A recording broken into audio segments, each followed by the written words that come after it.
Һаумыһығыҙ, мин Ханты-Мансы автоном округының Сорғот районы Түбәнге Сартым ҡасабаһынан килдем.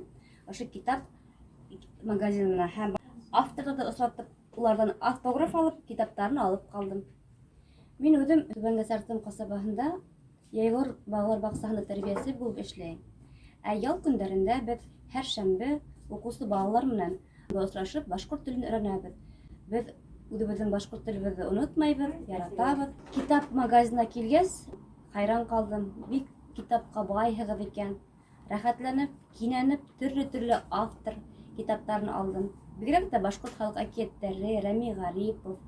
Һеҙҙе лә ошо китап магазинына мин саҡырам, килегеҙ, матур китаптар алығыҙ.